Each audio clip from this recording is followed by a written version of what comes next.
कल हमने देखा कि समर हिमांशी की बर्थडे पार्टी में जाता है। वहां सब लोग उसका मजाक उड़ाते हैं, तो मानव समर के सामने झुककर उसका आदर करता है और ये देखकर सभी हैरान हो जाते हैं। उसके बाद वो लोग कैरोके भी जाते हैं, जहां हिमांशी को बाहर किसी गुंडे ने पकड़ लिया था। तभी हिमांशी की दोस्त जल्दी से समर को बुला लाती है और समर अब उनके सामने है। अब आगे दोस्तों, सीक्रेट घर जमाई के 55वें एपिसोड में आपका स्वागत है। कैसे हैं आप सभी? होप आप सभी अच्छे ही होंगे। अगर आप पहली बार चैनल पर आए हैं तो चैनल को सब्सक्राइब करके बेल आइकन जरूर दबा लें, जिससे अगली वीडियो की नोटिफिकेशन आप तक पहुंच जाए।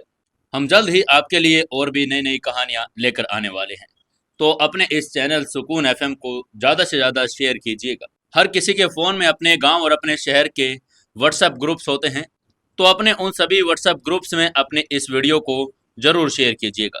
दोस्तों, अगर आप हमारे साथ और भी प्लेटफॉर्म पर जुड़ना चाहते हैं, जैसे Instagram, Facebook, WhatsApp channel, Telegram channel, तो डिस्क्रिप्शन में हमारे सभी चैनल्स के लिंक दिए हुए हैं। आप वहां पर जाकर हमारे साथ जुड़ सकते हैं। और प्लीज़ वीडियो देखते समय एक लाइक ज़रूर कर दिया करो और एक प्यारा सा कमेंट और एक शेयर ज़रूर कर दिया करो। चलिए ज़्यादा समय न लेते हुए करते हैं शुरू आज के सीक्रेट घर जमाई के 55वें एपिसोड को। तभी समर उस गुंडे के बिल्कुल सामने आ गया और उसने कहा, हिमांशी को छोड़ दो और घुटनों के बल बैठकर माफी मांगो, वरना जो होगा उसके लिए मुझे दोष मत देना, क्योंकि उसके नजर में तो सामने वाला कुछ भी नहीं था। समर की धमकियां सुनकर आसपास के लोग दंग रह गए। समर अहंकारी बलराज से बात कर रहा था। नासिक अंडरवर्ल्ड प्रिंस का नाम सागर चौहान था और वो पूरे नासिक शहर पर नजर रखता था। जब उसने नासिक शहर के अंडरवर्ल्ड को एकजुट किया तो बलराज उसका हथियार था। बलराज अपने विरोधियों के पैर, हाथ और यहाँ तक कि गर्दन भी तोड़ देता था। बलराज को सागर से इंदौर शहर का निरीक्षण करने और जांच करने के लिए आदेश मिला था, ताकि ये देखा जा सके कि क्या वे इंदौर शहर पर अपनी पावर का विस्तार कर सकते हैं या नहीं।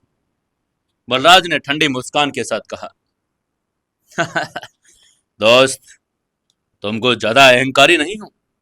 क्या तुम्हें पता भी है कि मैं कितना पावरफुल हूं? नासिक शहर के अंडरवर्ल्ड प्रिंस के वो अंडर आता था, लेकिन बाकी सभी को तो उससे डरकर ही रहना पड़ता था। इंदौर शहर आने पर भी कई लोगों ने उसे खुश करने की कोशिश की। आज वो यहाँ इसीलिए आया था क्योंकि किसी ने उसे यहाँ बुलाया था। वो समर के साथ फाइट शुरू करने ही वाला था कि तभी उनकी हंसी की आवाज सुनाई थी। एक सुंदर युवक ने बीच में आते हुए कहा, अरे बलराज भाई, बहुत दिनों बाद दिखाई दिए हो। यह युवक और कोई नहीं बल्कि विवान भारद्वाज था और वो भारद्वाज परिवार का यंग मास्टर था। वो अभी अभी यहाँ आया ही था कि उसने शोरगुल सुना। जब वो देखने के लिए आया कि ये किस बात का शोर हो रहा है, तो उसको बलराज दिखाई दिया। उसको बलराज को यहाँ देखने की उम्मीद नहीं थी। अब जब बलराज यहाँ था तो वो बलराज को नाराज तो कैसे कर सकता था। बलराज ने हल्के से हिमांशी की तरफ इशारा किया और कहा, ओह यंग मास्टर विवान, आप यहाँ हैं। यंग मास्टर, मेरी नजर इस लड़की पर है, पर यह एक लड़का हमारे बीच में आ रहा है, मुझे इसको लेकर जाने नहीं दे रहा है। उसने सहज ही विवान को पहचान लिया। विवान ने हिमांशी की तरफ देखा और मन ही मन सोचा, कितनी मोहक लड़की है। इसमें कोई आश्चर्य की बात नहीं कि बलराज की नजर उस पर है। ये सब सोचते हुए उसने बलराज से सीधे हिमांशु को अपने साथ लेकर जाने को कहा। क्योंकि बलराज भाई को यह लड़की पसंद है, तो आप उसे अपने साथ लेकर जा सकते हैं। विवान जानता था कि बलराज को कैसे खुश करना है। विवान की बातें सुनकर समर की आंखों में ठंडक छा गई। उसने ठंडे स्वर में कहा, ऐ, तुम खुद को समझते क्या हो जो हिमांशु को ऐसे लेकर जाने के लिए कह रहे हो? ये कोई गुड़िया थोड़ी ना है जो किसी को भी उठाकर दे दोगे। समर की बात सुनते ही विवान के चेहरे के भाव बदल गए। उसे उम्मीद नहीं थी कि उसके परिवार के प्रॉपर्टी के अंतर्गत भी कोई उसकी ऐसे इंसल्ट करेगा। वो पलटा और समर को देखते ही उसका चेहरा पीला पड़ गया। उसने समर को पहचान लिया। उसने चैरिटी इवेंट के दौरान ऐसे ही उसकी इज्जत उतारी थी। विवान ने ठंडेपन से तिरस्कार से कहा, समर, यह भारद्वाज परिवार का मामला है। तुम कौन होते हो बलराज भाई को इस लड़की को लेकर जाने से रोकने वाले? अगर वे कहीं और होते तो विवान समर से डर सकता था, लेकिन यह उसका अपना इलाका था और इसके साथ वो लेवल 1 का फाइटर बलराज भी उसके साथ ही था, इसलिए अब उसको समर से डर नहीं लग रहा था। विमान के लिए बलराज उसका दोस्त था और समर उसका दुश्मन। तभी गगन ने विमान के पास आते ही जोर से कहा, बड़े भाई, इस लड़की का नाम हिमांशी है, वो मेरी क्लासमेट है। आप ऐसे इसे बलराज भाई को लेकर जाने नहीं दे सकते। मैं इस लड़की को लाइक भी करता हूँ। वो हिमांशी को इतने समय से इम्प्रेस करने की कोशिश कर रहा था, वैसे ही उसे किसी आदमी को लेकर जाने कैसे दे सकता था। लेकिन तभी विवान ने गगन के मुंह पर थप्पड़ मारा और उस पर चिल्लाते हुए बोला, तूने तूने देखा नहीं, बलराज भाई इस लड़की को लेकर जाना चाहते हैं। अगर वो तेरी क्लासमेट है तो क्या हुआ, वो तो खुशकिस्मत है कि बलराज भाई की नजर उस पर पड़ गई। यहाँ तक तेरे लाइक करने की बात है, ये सिर्फ एक फैचुएशन है। तू सिर्फ उसकी खूबसूरती देख रहा है। थप्पड़ खाने के बाद गगन का चेहरा पीला पड़ गया। वो हमेशा अपने बड़े भाई से डरता था, और तो और उसका भाई ही इंदौर के भारद्वाज परिवार का असली वारिस भी था। वो हिमांशु को बचाना चाहता था, लेकिन बलराज ने आगे उसकी एक भी नहीं चली। वो अपने भाई की बात काटने की भी हिम्मत नहीं कर रहा था। इस वक्त वो बहुत उदास महसूस कर रहा था। जब समर ने गगन को हिमांशु को बचाने की कोशिश करते और उसके लिए थप्पड़ खाते देखा, तो उसने मन ही मन सोचा कि गगन ने में डिग्निटी अभी बाकी है। ये सब सोचते हुए समर ने तिरस्कार भरी आवाज में विवान से कहा, विवान, तुम भारद्वाज परिवार के लिए एक धब्बा हो। तुम बलराज से कैसे डर सकते हो। इंदौर शहर का भारद्वाज परिवार दिल्ली शहर के भारद्वाज परिवार का ही एक हिस्सा था। 50 साल पहले दिल्ली से भारद्वाज परिवार का एक सदस्य इंदौर शहर आया था और उसने इंदौर में अपने परिवार को बना लिया था। वो खानदान के माध्यम से अभी भी भारद्वाज परिवार का ही सदस्य था। विवान ने समर से कहा, तुम कौन होते हो ये कुछ कहने वाले। उसे लगा कि बलराज का समर्थन उसके साथ है, वो समर को सबक सिखा देगा। और ये सुनते ही समर गुस्से में विवान के सामने आया। उसने उसके चेहरे पर एक जोरदार थप्पड़ मार दिया। विवान अविश्वास में उसे देख रहा था। विवान का चेहरा बिल्कुल एकदम रोटी की तरह सूज गया था। समर ने ठंडे स्वर में कहा, यह थप्पड़ भारद्वाज परिवार के लिए है। भले ही तुम सिर्फ भारद्वाज परिवार के दूर के मेंबर हो, फिर भी तुम परिवार के लिए बहुत बड़ी शर्मिंदगी हो। विवान ने अपना चेहरा पकड़ते हुए चिल्लाते हुए कहा, कमीने, तुमने मुझे मारने की हिम्मत भी कैसे की। वो भारद्वाज परिवार का यंग मास्टर था, लेकिन अब उसे अपने परिवार की प्रॉपर्टी पर ही किसी ने थप्पड़ मार दिया। ये बहुत शर्मनाक बात थी। आसपास के लोग भी दंग रह गए थे। यह आदमी विवान भारद्वाज परिवार के यंग मास्टर के चेहरे पर थप्पड़ कैसे मार सकता था। वह विवान की गालियां सुनकर समर ने गुस्से में अपना हाथ उठाया और विवान के चेहरे पर लगातार कई थप्पड़ मार दिए। विवान के चेहरे पर तब तक थप्पड़ मारता रहा जब तक उसका चेहरा बिल्कुल लाल और भी ज्यादा सूज नहीं गया। उसके कुछ दांत भी टूटकर नीचे गिर गए थे। लास्ट में विवान भी जमीन पर लड़खड़ाकर नीचे गिर गया। समर ने अपनी आंखें छोटी करके विवान की तरफ देखते हुए कहा, तुम्हारे जैसे कूड़े ने भारद्वाज परिवार को शर्मिंदा कर दिया है। ये कहने के बाद समर ने विवान से अपनी आंखें हटाई और बलराज की तरफ चल दिया। समर ने बलराज से ठंडे स्वर में कहा, बलराज, मुझे लगता है कि तुम मेंढक जैसे हो और हमेशा बिन बात के उछलते रहते हो। तुमने मुझे गुस्सा दिला दिया है। अब तुम्हें मेरे हाथों कोई नहीं बचा सकता। उसकी बात सुनकर बलराज में भी गुस्सा आ गया। उसने कहा, कमीने, तुम्हारी हिम्मत भी कैसे हुई मुझे टोंट मारने की। क्या तुम मरना चाहते हो। वो भी एक पावरफुल फाइटर था और किसी ने उसे टोंट मारने की हिम्मत की। यह उसकी इंसल्ट थी। आज तक जिसने भी उसे टोंट मारा वो आदमी मारा गया था। बलराज ने ठान लिया कि वो उस युवक का गला दबाकर उसे नर्क में भेज देगा। बलराज ने अपना दाहिना हाथ उठाया, समर की तरफ एक पंच घुमाया और समर के सिर को और घुमाते ही एक तीखी चुभने वाली आवाज आई। पंच में बहुत ताकत थी। अगर किसी आम आदमी को लग जाता तो उसे गंभीर चोटें आती, यहाँ तक कि उसकी मौत भी हो सकती थी। पंच की गति बहुत तेज थी। पल भर में बलराज का हाथ समर की आंखों के सामने आ गया था। लेकिन तभी समर ने बिजली की स्पीड से बलराज का पंच अपने हाथ से पकड़ लिया। ये देखकर बलराज बुरी तरह से चौंक गया। मानो उसने कोई भूत देख लिया हो। उसके पंच में इतनी ताकत थी कि लकड़ी का तख्ता भी चकनाचूर हो सकता था, लेकिन उसके सामने खड़ा युवक उसका पंच रोकने में कामयाब रहा। बलराज के पूरे शरीर की मांसपेशियां उभर आई। उसने अपनी पूरी ताकत लगा दी, फिर भी समर के हाथ से अपना पंच नहीं छुड़ा पाया। बलराज की आंखों में आश्चर्य की एक चमक उभर आई। उसने मन ही मन कहा, कितनी ताकत है इस आदमी में, मेरा पंच आज तक कोई नहीं रोक पाया, फिर ये कैसे। उसने समर का ऑरा स्कैन करने के लिए कोशिश की, लेकिन उसे कुछ भी नहीं पता चल पा रहा था। वो इंदौर इसीलिए आया था ताकि अपने प्रिंस के इंदौर में एंट्री करने की तैयारी कर सके, ये पता लगा सके कि इंदौर में कितने पावरफुल फाइटर हैं। उसे उम्मीद नहीं थी कि यहाँ आते ही उसका सामना इतने पावरफुल फाइटर से हो जाएगा। तभी समर ने अपना हाथ भींच दिया और बलराज के हाथ की हड्डियां तुरंत तोड़ दी। उसके सफेद हड्डियां सबको दिखाई देने लगी। हड्डियां टूटते ही बलराज दर्द से चिल्लाया, आह आह। आसपास के लोग भी स्तब्ध रह गए, उनके मुंह खुले के खुले रह गए। पलक झपकते ही एक पतले दुबले से नौजवान ने एक ताकतवर बलराज को हरा दिया। उन्होंने बलराज को अकेले ही एक दर्जन सुरक्षा गार्डों को हराते नहीं देखा था, तो उन्हें लगता था कि दोनों नाटक कर रहे हैं। बलराज उस छोटी सी गुड़िया की तरह लग रहा था जिसके साथ समर खेल रहा हो। तभी बलराज ने समर को धमकी दी और कहा, कमीने मुझे जाने दो, मैं नासिक शहर के अंडरवर्ल्ड प्रिंस सागर चौहान का आदमी हूं।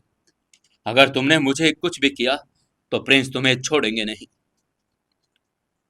वो जानता था कि उसकी मुलाकात एक पावरफुल फाइटर से हो गई है।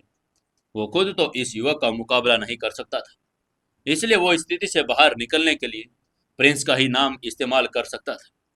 प्रिंस सागर चौहान नासिक शहर के इंदौर और दोनों के अजय पावर था। हर कोई उसका नाम जानता था, उसका नाम सुनते ही घबरा जाता भी था। समर ने बलराज की धमकियों पर कोई रिएक्ट नहीं किया। उसने अपना दाहिना पैर उठाया और बलराज के पैरों पर बेरहमी से किक मार दी। बलराज के दोनों घुटनों टूट गए। बलराज दर्द से कराहता हुआ जमीन पर गिर गया। दर्द के मारे उसका चेहरा पीला पड़ गया था और वो डर से भर गया था। उसे उम्मीद नहीं थी कि वो युवक प्रिंस सागर चौहान का नाम लेने के बाद भी उसके पैरों को तोड़ने की हिम्मत करेगा। उसकी ऐसी हालात देखकर आसपास के लोग भी आपस में बातें करने लगे। उन सभी को अपनी आंखों पर विश्वास नहीं हो रहा था।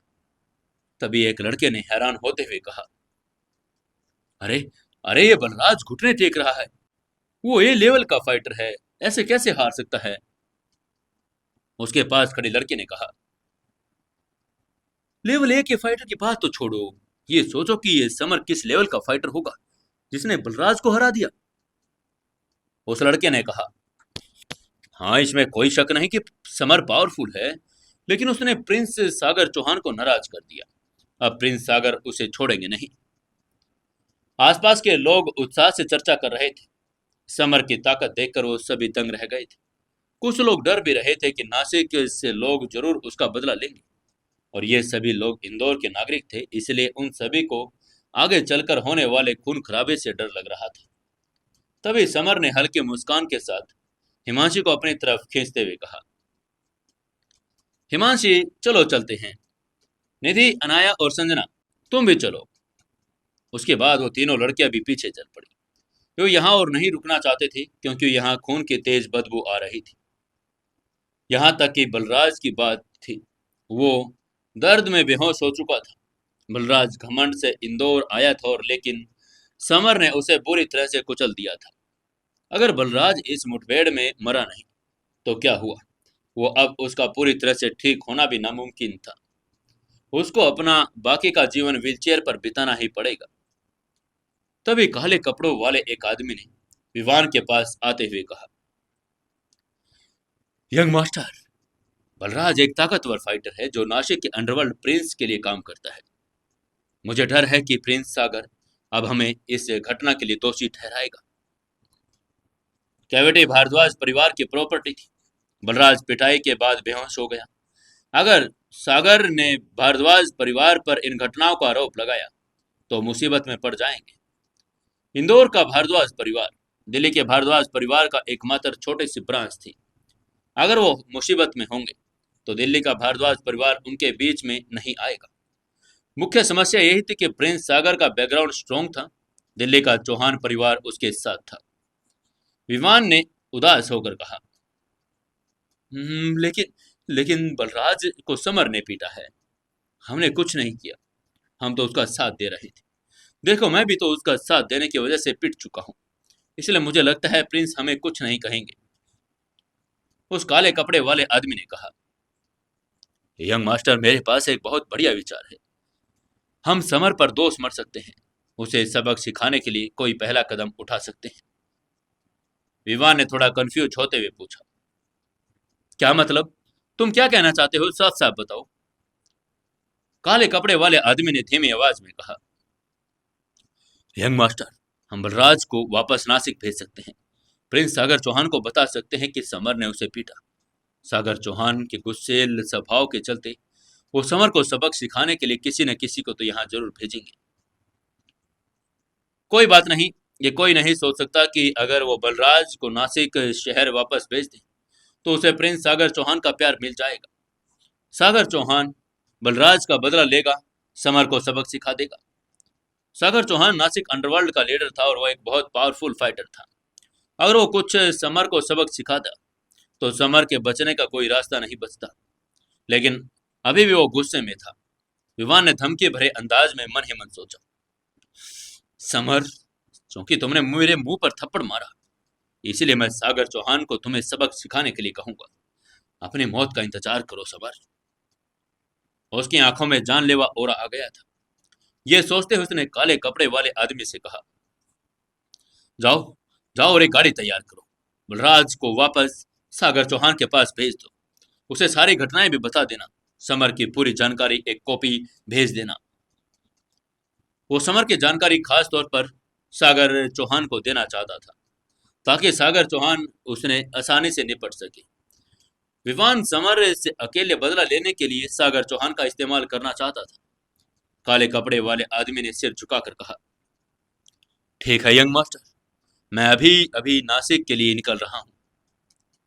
फिर उसने किसी को बलराज को जमीन पर उठाने के लिए कहा और गाड़ी की तरफ चल पड़ा। उधर दूसरी तरफ हिमांशी और बाकी लड़कियां समर को प्रशंसा भरी नजरों से देख रही थी। उसने अचानक समर के गाल पर किस कर दिया और उसकी तारीफ करते हुए कहा, मेरे हीरो, ये तुम्हारा इनाम है। निधि और बाकी लड़कियों ने भी उसकी तरफ देखते हुए कहा, नहीं, हम भी हमारे हीरो को इनाम देना चाहते हैं। निधि और बाकी लड़कियों भी उत्साह से समर लिपट गई, उसके गाल पर किस करने लगी। जल्द ही समर का गाल लिपस्टिक के निशानों से भर गया था। समर को अपने गाल पर एक गर्माहट महसूस हुई। उसने गुस्से में उन सभी लड़कियों को घूर कर देखा।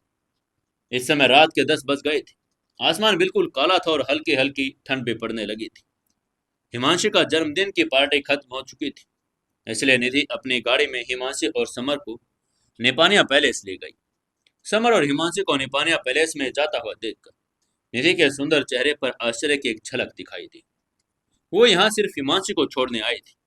उसको यह नहीं पता था कि समर भी निपानिया पैलेस में रहता है, इसलिए उसने हैरान होते हुए बड़बड़ाते हुए कहा, समर का स्वभाव बहुत ही शांत है। मुझे उम्मीद नहीं थी कि वो निपानिया पैलेस में रहता होगा। वो जानती थी कि निपानिया पैलेस इंदौर के सबसे पोश इलाके में एक था। यहाँ सबसे सस्ता विला भी कम से कम 10 करोड़ का था। कोई नॉर्मल इंसान तो यहाँ सपने में भी रहने की सोच नहीं सकता था। उधर निपानिया पैलेस में एंटर करते हुए हिमांशी ने समर से कहा, जीजू, चलो थोड़ी देर घर पर बैठते हैं। अब जब हिमांशी के दोस्त चले गए तो उसने स्वाभाविक रूप से समर को जीजू कहना शुरू कर दिया। उसे लगा कि समर को आज के जन्मदिन का जश्न बहुत पसंद आया। समर विंड से सिर हिलाते हुए बोला, हाँ जरूर। वो भी पायल से मिलना चाहता था। पायल की याद आते ही उसकी भौहें चढ़ गई और उसने हिमांशी से पूछा, वैसे आज तुम्हारा जन्मदिन था, फिर भी तुम्हारी पार्टी में तुम्हारी बहन क्यों नहीं आई? उसे थोड़ा अजीब लगा, क्योंकि आज हिमांशी का जन्मदिन था और पायल को उसकी बहन होने के नाते पार्टी में शामिल होना चाहिए था, लेकिन वो नहीं आई थी। ये थोड़ा अनुचित लग रहा था और समर जानता था कि पायल अपनी बहन से बहुत प्यार भी करती है, फिर भी वो हिमांशी के बर्थडे पार्टी में क्यों नहीं आई। हिमांशी ने धीरे से उसकी बात का जवाब देते हुए कहा, मेरी बहन की आज तबीयत ठीक नहीं है, इसलिए वो नहीं आई। समर ने चिंता भरे स्वर में पूछा, तुम्हारी बहन बीमार है? तुमने मुझे बताया क्यों नहीं, हिमांशी? हिमांशी ने उसकी बात का जवाब देते हुए कहा, नहीं नहीं, ऐसी कोई चिंता वाली बात नहीं है, आराम करने के बाद वो ठीक हो जाएंगी। उसे अचानक पछतावा हुआ। उसे समर को घर नहीं लाना चाहिए था, क्योंकि उसकी बड़ी बहन बीमार नहीं थी, बल्कि उसको प्रेगनेंसी की वजह से घबराहट हो रही थी। पायल इसलिए नहीं आई क्योंकि वो प्रेग्नेंट थी। उसका इधर उधर घूमने का मन भी नहीं था। उसने हिमांशी से भी कहा कि वो समर को घर न लेकर आए, क्योंकि वो नहीं चाहती थी कि वो उसकी परेशानी और प्रेगनेंसी के बारे में पता चले। हिमांशी को उसकी बड़ी बहन की बात याद आई। उसने जल्दी से समर से कहा, जीजू वो बहुत देर हो गई है, शायद आपको अपने घर चले जाना चाहिए। समर ने तरुणता से सिर हिलाते हुए कहा, हिमांशी, तुम्हारी बहन की तबीयत ठीक नहीं है, तो जाहिर है मुझे एक बार तो उसे जाकर देखना चाहिए। और हाँ, अभी तो तुम मुझे अपने घर बुला रही थी, अब मुझे जाने के लिए क्यों कह रही हो? उसने हिमांशी को शक भरी नजरों से देखा। उसे लगा कि कुछ गड़बड़ है। समर को हिमांशी की इन हरकतों पर घबरा हुआ चेहरा देखकर शक होने लगा था। हिमांशी भी उदास हो गई थी। उससे बहुत बड़ी गलती हो गई थी। वो उसको घर नहीं लेकर जाना चाहती थी। समर वापस नहीं गया। उसके पास अब कोई रास्ता भी नहीं था। हिमांशी ने विला के दरवाजे पर 3 बार नॉक किया। चाबियां तो उसके पास थी, लेकिन अपनी बहन को तैयार होने का समय देने के लिए वो बस उसे थोड़ा समय देने के लिए दरवाजा खटखटा रही थी। तभी समर ने विला की चाबी निकाली और मुस्कुराते हुए कहा, हिमांशी, तुम दरवाजा क्यों खटखटा रही हो? अगर तुम चाबी लाना भूल गई हो तो मेरे पास है, मैं हमेशा चाबी अपने पास रखता हूँ। समर की बात सुनकर हिमांशी का चेहरा शर्म से लाल हो गया। उसे समझ नहीं आ रहा था कि ये क्या जवाब दे। वो ये भी नहीं कह सकती थी कि उसे लेट करवाने के लिए और अपनी बहन को तैयार होने का समय देने के लिए वो नोक कर रही है। पाया ने अंदर से दस्तक तो सुनी, जल्दी से दरवाजे की तरफ चल दी। दरवाजे के छेद से उसने समर और हिमांशी के बाहर खड़े देखा, तो उसके चेहरे पर घबराहट के भाव आ गए। उसने मन ही मन कहा, शिट, ये लड़की, मैंने इसको कहा था कि समर को घर न लेकर आए, फिर भी ये समझती नहीं है। वह चेकअप करवाने के लिए हॉस्पिटल गई थी। इस बार और पिछली बार के चेकअप दोनों का नतीजा एक ही था, वो प्रेग्नेंट थी। ये बात समर को नहीं बता सकती थी। पायल जल्दी से लिविंग रूम की तरफ भागी।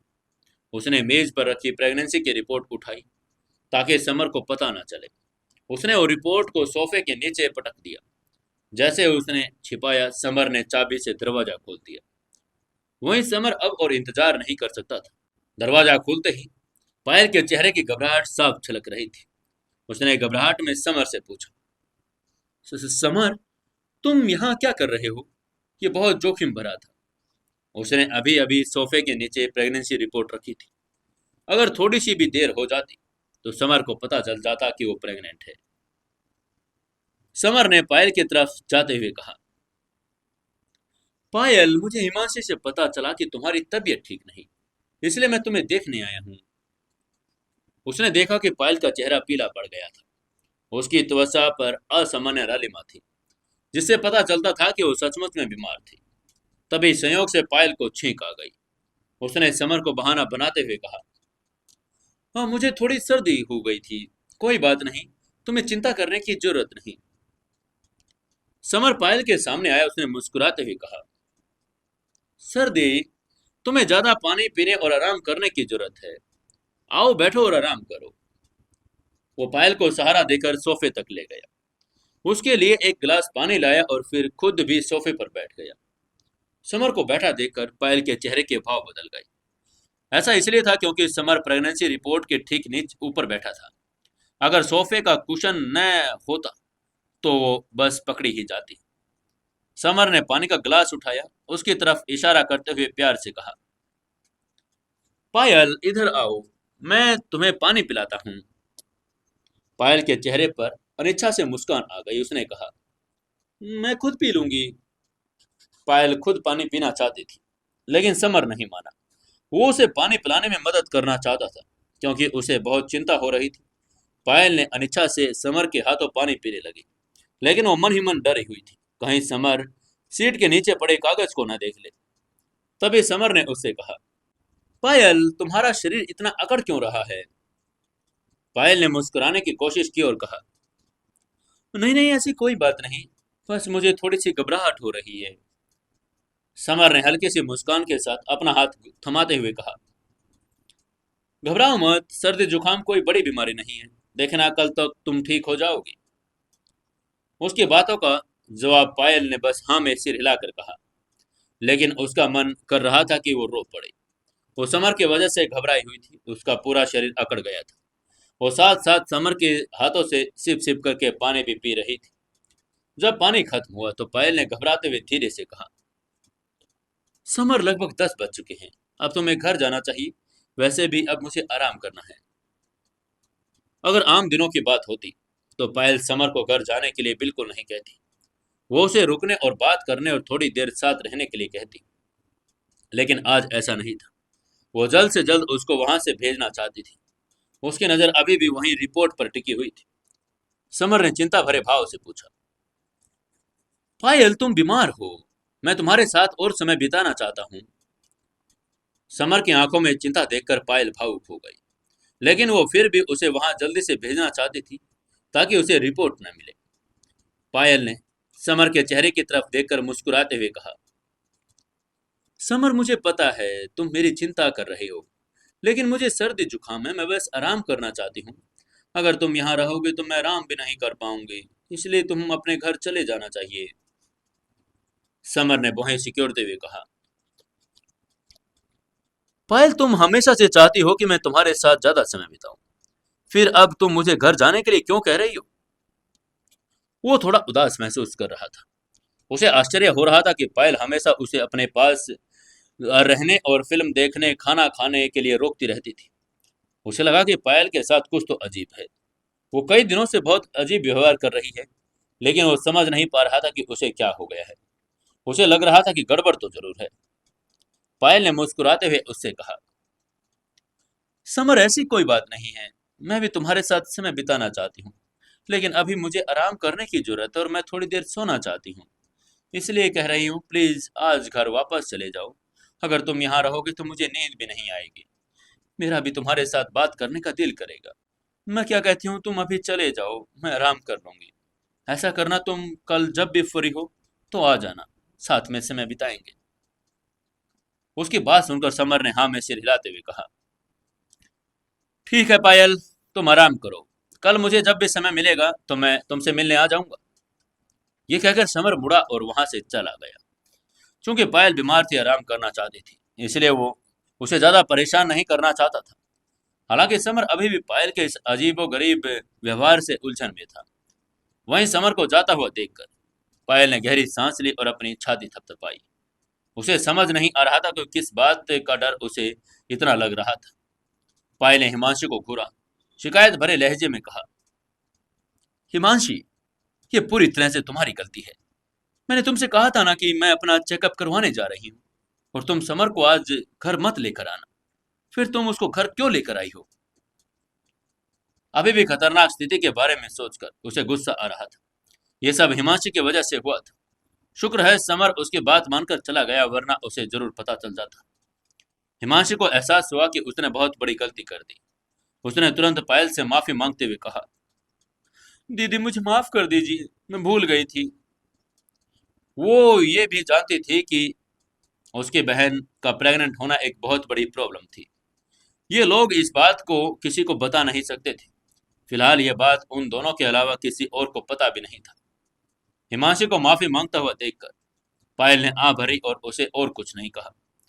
आखिरकार उसने जानबूझकर ऐसा नहीं किया था, और आज उसका जन्मदिन था। इस वजह से वो उसे आज के दिन दुखी नहीं करना चाहती थी। पायल मुस्कुराई और उसने हिमांशी के छोटे से सिर पर हाथ फेरते हुए कहा, हिमांशी, मुझे लगता है कि मैं कुछ ज्यादा ही ओवर रिएक्ट कर रही हूँ। आज तुम्हारा बर्थडे है, आज तुम निराश मत हो। हिमांशी ने थोड़ा निराश होते हुए पूछा, दीदी, क्या आप अभी मुझसे नाराज नहीं हैं? पायल ने उसके गाल को सहलाते हुए प्यार भरी मुस्कान के साथ कहा, पगली, मैं तुम्हारी बड़ी बहन हूँ, मैं तुमसे नाराज कैसे हो सकती हूँ? अगली बार से थोड़ा सावधान रहना। उसकी बात सुनने के बाद हिमांशी ने भौहें चढ़ाई और कहा, थैंक यू दीदी, लेकिन एक बात बताइए, आपके पेट में पल रहे बच्चे का बाप कौन है? वो भी सच जानना चाहती थी कि आखिर इस बच्चे का बाप है कौन। पहले उसका शक था कि उसकी बहन के पेट में पल रहा बच्चा समर का है, लेकिन पायल समर से सच छुपा रही थी, उसे भी बता देना चाहती नहीं थी। इससे वो बहुत उलझन में पड़ गई थी। पायल ने हाथ हिलाकर हिमांशी की ओर सवाल पूछने से रोकते हुए कहा, हिमांशी, अब तुम्हें इस बारे में चिंता करने की कोई जरूरत नहीं। हिमांशी ने मुंह बनाते हुए कहा, दीदी मैं आपकी छोटी बहन हूँ, अगर मैं आपकी चिंता न करूंगी तो और कौन आपकी चिंता करेगा? इसलिए प्लीज मुझे बता दीजिए, बच्चा किसका है? मेरे जीजू समर का ही है क्या? ये शब्द सुनकर पायल के चेहरे का रंग बदल गया। उसकी आंखों में घबराहट सी आ गई। उसे उम्मीद नहीं थी कि हिमांशी को सच्चाई का पता चल गया होगा, लेकिन फिर भी वो कबूल नहीं कर पा रही थी। पायल ने सिर हिलाकर मना करते हुए कहा, हिमांशी बकवास मत करो, ये बच्चा समर का नहीं है। उसकी बात सुनकर हिमांशी ने हैरान होते हुए कहा, दीदी आप ये क्या कह रही हैं कि ये बच्चा समर जीजू का नहीं है? क्या आप एक ही समय में दो दो लड़कों के साथ, क्या ये बच्चा किसी और लड़के का है? पायल ने हिमांशी को घूरते हुए थोड़े गुस्से में कहा, हिमांशी बकवास मत करो, मेरा तो बस एक ही बॉयफ्रेंड है और वो तुम्हारे जीजू समर। उसके सिवा मुझे आज तक किसी ने हाथ भी नहीं लगाया। वो बहुत ही स्वाभिमानी और गुणी लड़की थी। बचपन से लेकर अब तक समर के अलावा कोई उसका बॉयफ्रेंड नहीं था। इसके अलावा उसने आज तक किसी को हाथ भी नहीं लगाने दिया था। हिमांशी की बात सुनकर उसे गुस्सा आ गया था। पायल की बात सुनकर हिमांशी ने कहा, दीदी जब आपका एक ही बॉयफ्रेंड है, जीजू के अलावा कोई और को आपने नजदीक भी नहीं आने दिया, तो जाहिर सी बात है कि आपके पेट में बच्चा तो जीजू का ही हुआ ना। और अगर ये जीजू का नहीं है तो जरूर आपका एक और बॉयफ्रेंड तो होगा। हिमांशी की बात सुनकर पायल अवाक रह गई। उसे पास अब सच कबूल करने के अलावा कोई रास्ता नहीं बचा था। इसलिए उसने हाँ में सिर हिलाते हुए कहा, ठीक है, मैं मानती हूँ कि ये बच्चा समर का है और मेरा सिर्फ एक बॉयफ्रेंड है, समर। उसे पता था कि अब वो कबूल नहीं करेगी तो हिमांशी सोचेगी कि उसका समर के अलावा कोई और भी चक्कर चल रहा है। लेकिन हिमांशी अब भी ठीक से सोच रही नहीं पा रही थी। वो पूरी तरह से उलझन में थी। हालांकि उसने अंदाजा लगाया था कि बच्चा समर का है और ये सिर्फ एक अटकलबाजी थी। अब उसकी बहन की बातें सुनकर वो पक्का हो गया था कि यह गलत नहीं थी। इस कमीने समर ने उसकी बहन को प्रेग्नेंट कर दिया और अब उसे छोड़ना चाहता था। वो ऐसा कैसे कर सकता था? हिमांशी ने सोचा और वो अचानक उठ खड़ी हुई बाहर की तरफ जाने लगी। उसको बाहर जाता हुआ देखकर पायल चौंक गई। उसने जल्दी से घबराते हुए पूछा, हिमांशी तुम क्या करने जा रही हो? कहीं तुम ऐसा वैसा तो करने की नहीं सोच रही? हिमांशी ने कहा, दीदी मैं समर को बता दूंगी कि आप उसके बच्चे की मां बनने वाली हैं। उसे आपसे शादी करनी ही पड़ेगी। अब उसकी बहन के साथ अच्छे उसके रिश्ते थे तो उसकी अपनी बहन के बारे में सोचना भी था। पायल ने उसे रोकते हुए कहा, हिमांशी रुक जाओ, मत जाओ।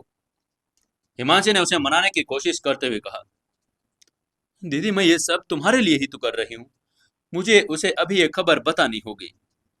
पायल ने जोर से कहा, हिमांशी मैं फिर से कहूंगी, अगर तुमने उसे बताने की हिम्मत की तो मैं तुमसे बात करना बंद कर दूंगी। मैं तुम्हें अपनी बहन भी नहीं मानूंगी, तुम उसके बाद इस घर में कदम भी नहीं रख पाओगी। वो ये बात समर को पता नहीं चलने दे सकती थी, इसलिए उसे ये बेरहम शब्द कहने पड़े। पायल की बात सुनकर हिमांशी का चेहरा पीला पड़ गया। उसे याद था कि आज तक उसकी बड़ी बहन ने ऐसी बातें नहीं की थी। ये देखकर हिमांशी रुक गई और उलझन में उसने पूछा, दीदी आप मुझे समर को क्यों नहीं बताने देना चाहती? ये उसका बच्चा है, उसे पता होना चाहिए, उसकी जिम्मेदारी है। पायल ने थोड़ा निराश होते हुए कहा, हिमांशी क्या ये तुम सच जानना चाहती हो मैं ऐसा क्यों कर रही हूँ? हाँ दीदी मैं सच जानना चाहती हूँ, पायल ने कहा। अच्छा हिमांशी, मैं तुम्हें बताती हूँ, दिल्ली में कपूर परिवार ने मेरी मंगनी कर दी है, वो भी चौहान परिवार के वारिस अनुराग चौहान से। हिमांशी ने चौंकते हुए अपना चेहरा बदल लिया। आखिरकार उसे समझ आ गया कि उसकी बहन ने समर के और करीब जाना क्यों बंद कर दिया। क्योंकि परिवार ने अनुराग को उसका मंगेतर बना दिया था। हिमांशी अनुराग को अच्छे से जानती थी। वो दिल्ली के चौहान परिवार का एक बहुत ही बिगड़े लड़का था, जो अरबों के मालिक और रसूखदार परिवार का वारिस बनने वाला था। अगर अनुराग को पता चल गया कि उसके साथ धोखा हुआ है, उसकी मंगेतर का कोई बॉयफ्रेंड भी है, तो वो बॉयफ्रेंड का बच्चा उसके पेट में पल रहा है, तो अंजाम बहुत बुरा होने वाला था। वो अपनी और अपने परिवार की इज्जत की खातिर समर को मार डालेगा। जैसा कि कहा जाता है, इज्जत सबसे ऊपर होती है। हिमांशी ने बेचैनी से पूछा, दीदी, क्या आपने समर को अपनी प्रेगनेंसी के बारे में इसलिए नहीं बताया क्योंकि आपको डर है कि अनुराग को पता चलने पर वो मार डालेगा? पायल ने उसकी बात पर सहमति जताते हुए कहा, हाँ हिमांशी, इसके अलावा किसी और को, यहाँ तक कि हमारे माता पिता को भी इस बारे में पता नहीं चलना चाहिए। तुम्हें याद रखना होगा कि समर को या किसी और को इस बारे में नहीं बताना है। उसे इस बारे में बहुत सावधान रहना था, क्योंकि ये बात बहुत बड़ी थी और अगर इसमें से कोई भी गलती हुई तो समर की जान जा सकती थी। आखिर चौहान परिवार इंडिया का सबसे पावरफुल परिवार था।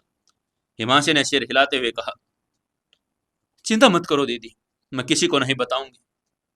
हालांकि हिमांशी जानती थी कि समर कितना ताकतवर है, लेकिन वो ये जानती थी कि चौहान परिवार का वो सामना नहीं कर पाएगा। हिमांशी बात बिगाड़ना नहीं चाहती थी, क्योंकि वो जानती थी कि उसकी बहन समर को बचाने की कोशिश कर रही है। इसके बाद हिमांशी ने मुस्कुराते हुए पायल से कहा, दीदी, आप प्रेग्नेंट हैं, इसलिए आपको ज्यादा से ज्यादा आराम करना चाहिए। चलो, मैं आपके ऊपर बेडरूम पर जाने के लिए मदद करती हूँ। ये कहते हुए हिमांशी ने पायल को दूसरी मंजिल पर उसके कमरे में ले जाकर खड़ा कर दिया। हिमांशी ने अपनी बहन को सहारा देकर बिस्तर पर लेटा दिया और खुद उसके बगल में लेट गई। उसने पायल के पेट पर कंपन महसूस करते हुए हैरानी से कहा, दीदी, लगता है आपका बच्चा पेट में हिल रहा है। पायल ने मुस्कुराते हुए कहा, बकवास बंद करो, अभी बच्चा इतना हुआ ही नहीं है कि पेट में उछल कूद कर सके। हिमांशी ने बच्चों जैसा सवाल करने से पूछा, दीदी, प्रेगनेंसी रिपोर्ट में डॉक्टर ने क्या बताया, लड़का है लड़की? पायल ने सिर्फ सिर पर एक चपत लगाते हुए कहा, पागल, अभी सिर्फ ये पता चला है कि मैं प्रेग्नेंट हूँ। अभी कैसे पता चलेगा लड़का है या लड़की? और ये पता नहीं लगा जा सकता। ना ही डॉक्टर बताते हैं और ना ही इंडिया में ये पता करना कानूनी जुर्म है। हिमांशी ने बिस्तर पर लेटते हुए मुस्कुरा कर कहा, ठीक है दीदी, तो आप ही बता दीजिए कि आपको लड़का चाहिए या लड़की? पायल इस सवाल से चकरा गई। एक पल सोचने के बाद उसने सोचा कि उसे लड़का चाहिए, क्योंकि एक माँ के लिए लड़की हमेशा अच्छा गिफ्ट होती है। हालांकि उसने सोचा कि समर को लड़के ज्यादा पसंद होंगे, इसलिए वो लड़का, तो फिर उसे क्या चुनना चाहिए, लड़का या लड़की? पायल ने अब और न सोचने का फैसला लिया, क्योंकि उसे पागल कर रहा था। उसने कहा, मुझे तो दोनों पसंद है, लड़का और लड़की। हिमांशी चुप हो गई, क्योंकि उसे समझ नहीं आ रहा था कि उसकी बहन क्या सोच रही है। ठंड की वजह से पायल भी बहुत थक गई थी। उसका अब आगे रात को जागने का मन नहीं कर रहा था, इसलिए उसने चादर ओढ़ ली और तुरंत सो गई। अपनी बहन को सोता देखकर हिमांशी को भी पता चल गया कि आज रात उसे जवाब नहीं मिलेगा। उसी समय उधर काले कपड़ों में एक बड़ा सा आदमी बलराज को, जिसका शरीर जख्मों से भरा हुआ था, नासिक लेकर जा रहा था। बलराज अपने हाथ और घुटनों के कुचले जाने के कारण बेहोश था। चलते चलते काले कपड़ों वाले आदमी ने अपनी जेब से फोन निकाला। उसने बलराज के फोन से नासिक के अंडरवर्ल्ड प्रिंस को फोन करने का फैसला किया, क्योंकि उसे नहीं पता था कि वो समय कहाँ है, और आखिरकार बलराज के पास उसके बॉस का नंबर तो जरूर होगा। कुछ देर ढूंढने के बाद आखिरकार उसे अंडरवर्ल्ड किंग नाम का एक नंबर दिखाई दिया। फिर काले कपड़े वाले आदमी ने बलराज के फोन से उस नंबर को डायल किया और जल्द ही दूसरी ओर से फोन भी उठा लिया। दूसरी तरफ से एक जोरदार आवाज आई, हाँ बलराज, फोन करने में इतनी देरी क्यों लगा दी? ये दबंग आवाज वाला व्यक्ति कोई और नहीं बल्कि नासिक अंडरवर्ल्ड का प्रिंस सागर चौहान था। काले कपड़े वाले आदमी ने सम्मान पूर्वक कहा, प्रिंस, मैं बलराज नहीं हूं, मेरा नाम कबीर है। मैं इंदौर के भारद्वाज परिवार का आदमी हूं। कबीर बहुत ही प्यार और सम्मान से बात कर रहा था। वो सागर को नाराज नहीं कर सकता था। सागर चौहान ने ठंडे लहजे में पूछा, कबीर, बलराज का फोन तुम्हारे पास क्या कर रहा है? उसे पता था कि आमतौर पर किसी का भी बलराज तक पहुंचना मुमकिन नहीं था, इसलिए उसे समझ नहीं आ रहा था कि बलराज का फोन कबीर के पास कैसे गया। इसके अलावा उसे पता था कि बलराज की एक आदत है वो फोन को बहुत ध्यान से रखता था। कबीर ने उसकी बात का जवाब देते हुए कहा, प्रिंस, राज अभी अभी गंभीर रूप से घायल है। इन ही चोटों की वजह से वो बेहोश हो गया, इसलिए मैंने आपको उसे फोन किया है। सागर ने घमंड में गुस्से भरी आवाज में कहा, कबीर, इंदौर के भारद्वाज परिवार के लोगों में इतनी हिम्मत कहां से आ गई मेरे आदमी को पीट सके? क्या तुम लोगों को पता नहीं कि मैं अपनी एक उंगली से तुम लोगों का पूरा परिवार तबाह कर दूंगा?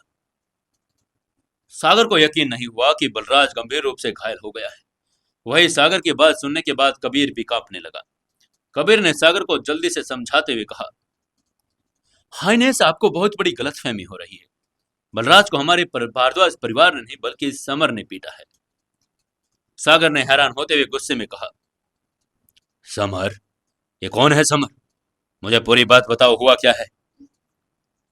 कबीर ने तुरंत उसकी बात का जवाब देते हुए कहा, हाइनेस, संक्षेप में कहूं तो बलराज भाई एक लड़की को डेट पर लेकर जाने की कोशिश कर रहे थे और उसके साथ ड्रिंक्स के लिए कह रहे थे। तभी समर नाम का एक लड़का आया और उसने बलराज भाई की खूब पिटाई की, उसके घुटने भी तोड़ दिए। ऐसे करके कबीर ने सारी कहानी समझा दी। सागर ने कबीर की बात सुनकर गुस्से में कहा, समर, मेरे लोगों को मारने की तुम्हारी हिम्मत भी कैसे हुई? अब तुम्हें मेरे हाथों से मरने से कोई नहीं बचा सकता।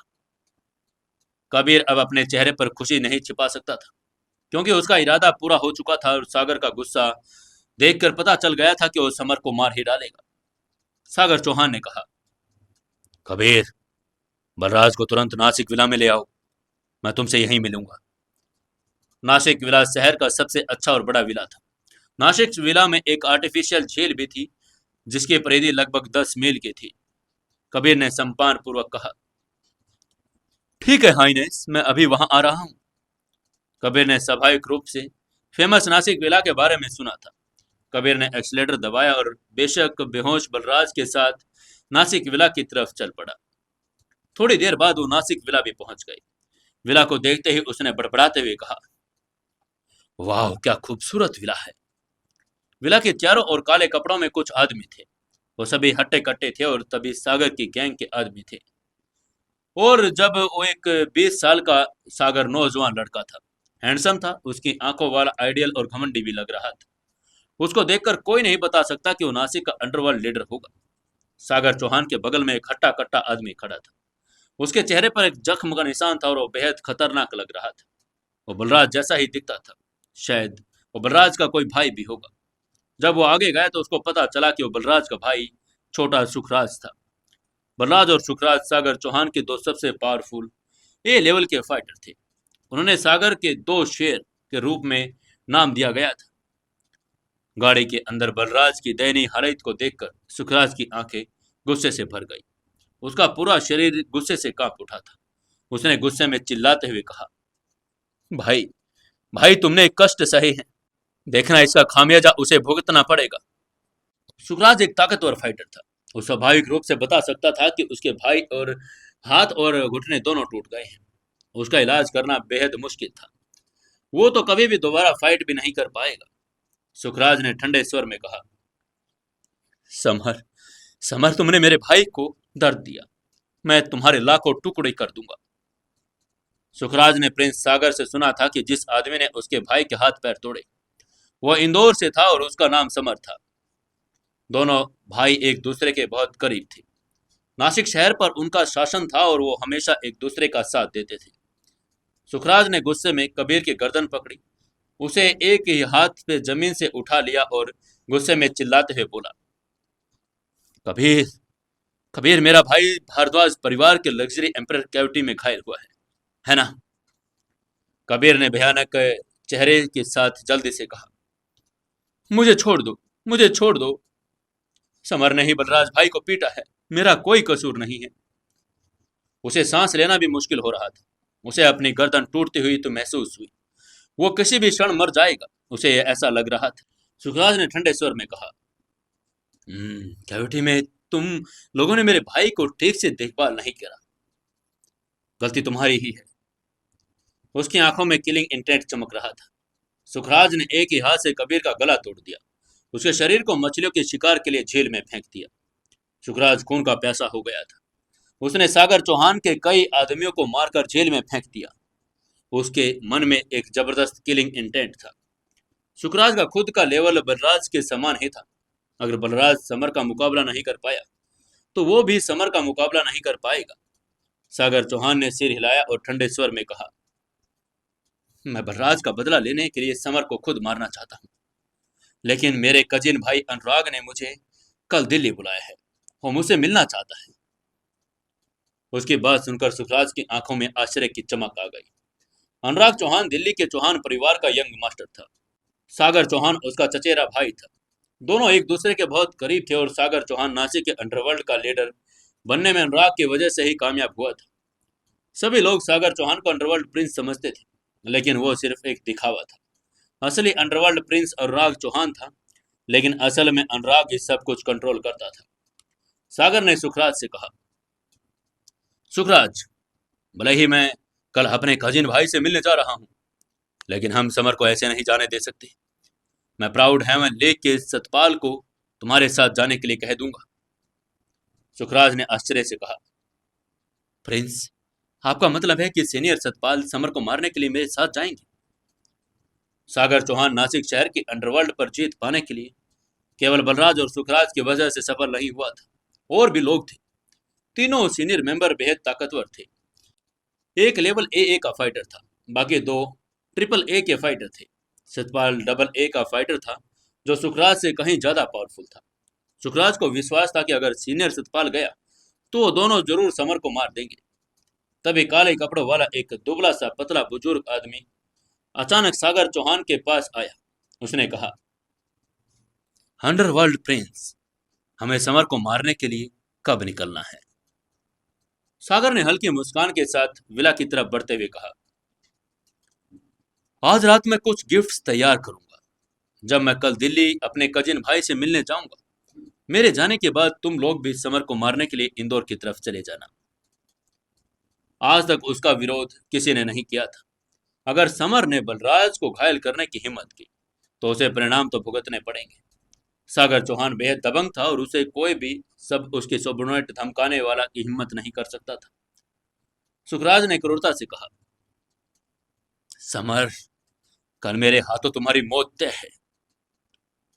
इसी समय उधर समर को कुछ भी नहीं पता था कि उसके खिलाफ तो साजिश रची जा रही है। समर पायल के घर से निकला और हैरानी भाव से विला नंबर 13 की ओर चला गया। समर ने अपनी चाबी निकाली, विला नंबर 13 का दरवाजा खोला। उसने देखा कियारा सोफे पर बैठी थी, सफेद कागज पर किसी की पेंटिंग बना रही थी। समर ने मुस्कुराते हुए उससे पूछा, हनी, तुम क्या बना रही हो? समर की आवाज सुनकर कियारा दंग रह गई। उसने झट से पेंटिंग छिपा दिया और कहा, जान, आप वापस आ गए? समर ने मुस्कुराते हुए कहा, हाँ हनी, मैं वापस आ गया हूँ। कियारा ने कहा था कि जब तक वो घर नहीं आएगा वो सोएगी नहीं, इसलिए हर रात वो समर के घर लौटने का इंतजार करती थी। तभी समर ने पेंटिंग की तरफ इशारा किया और मुस्कुराते हुए कियारा से फिर पूछा, हनी, मुझे भी दिखाओ, क्या बना रही हो? कियारा समर को अपनी पेंटिंग दिखाने में हिचकिचा रही थी, लेकिन समर ने पेंटिंग देखने की जिद की तो उसे दिखाना ही पड़ा। समर ने पेंटिंग को देखते ही तारीफ करते हुए कहा, वाह, क्या खूबसूरत पेंटिंग है। पेंटिंग में दो लोग थे, एक दुल्हन थी और दूसरा दूल्हा। दोनों एक मंडप में अग्नि के सामने फेरे ले रहे थे। समर ने ध्यान से देखा, समझ आ गया कि पेंटिंग में कोई और नहीं, कियारा और समर ही थे। ये कोई आश्चर्य की बात नहीं थी। कियारा उसे पेंटिंग नहीं दिखाना चाहती थी।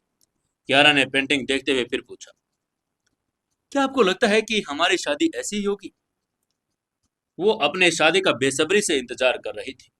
समर ने दृढ़ता से कहा, हनी, चिंता मत करो, हमारी शादी इससे भी बेहतर होगी। शादी का सामान लगभग आ ही गया था। वो कियारा का ऋणी था और उसने तय किया कि वो ग्रैंड वेडिंग अरेंज करेंगे। वो चाहता था कि कियारा सबसे खुश दुल्हन बने, क्योंकि समर की वजह से कियारा ने बहुत दुख भी झेले थे। इसलिए वो एक ग्रैंड ग्रैंड वेडिंग का गिफ्ट देना चाहता था। उसकी बात सुनकर कियारा ने खुश होते हुए कहा, डियर, तुम सबसे अच्छे हो। उसका चेहरा शर्म से लाल हो गया। वो खुद को बहुत भाग्यशाली समझ रही थी। वो समर के प्यार को महसूस कर सकती थी। उसका प्यार बहुत गहरा था। कियारा जानती थी कि समर और उसके बीच बहुत कुछ है। शुरुआत में दोनों एक दूसरे से बात भी करना पसंद नहीं करते थे, लेकिन आज रिश्ता बदल गया था। समर हल्के से मुस्कुराया, उसने पेंटिंग को एक साइड में रख दिया। फिर वो कियारा को गोद में उठाकर दूसरी मंजिल पर उसके बेडरूम की तरफ चल पड़ा। रात अंधेरी थी और सोने का समय लगभग हो चुका था। वो जानता था कि शादी के बाद वो दोनों एक साथ ही बिस्तर पर सोएंगे। उसके बाद कियारा भी उसे मना नहीं करेगी। समर अपने बेडरूम में आ गया। जाते ही बिस्तर पर लेट गया। थकान की वजह से लेटते ही उसको नींद भी आ गई। अगले दिन जब समर उठा तो कियारा पहले ही लिविंग रूम में उसका इंतजार कर रही थी। लेकिन आज कियारा ने नाश्ता नहीं बनाया। उसने मुस्कुराते हुए समर से कहा, जान, आज कुछ खाने बनाने के लिए कुछ है ही नहीं। चलिए कहीं बाहर नाश्ता करते हैं। समर ने सिर हिलाते हुए कहा, ठीक है हनी, मैं अभी रेडी होकर आता हूँ। ये कहते वो जल्दी से तैयार हुआ और कियारा के साथ विला से बाहर निकल गया। बातचीत के बाद दोनों ब्रेकफास्ट रेस्टोरेंट पहुंच गए। उन्होंने 2 गिलास दूध और कुछ और भी स्टिक्स ऑर्डर की। दूध शुद्ध और स्वादिष्ट था। उसमें हल्की सोया की खुशबू भी आ रही थी। उसके बाद वो लोग अग्रवाल इंडस्ट्रीज की तरफ चले गए। चलते चलते कियारा ने समर से कहा, अरे हाँ जान, मैं तो आपको बताना ही भूल गई। अरोरा इंडस्ट्रीज से कल फोन आया था। उन्होंने बताया है कि सीईओ ध्वनि आज कंपनी में कॉन्ट्रैक्ट के बारे में चर्चा करने आएगी। वो बहुत एक्साइटेड थी।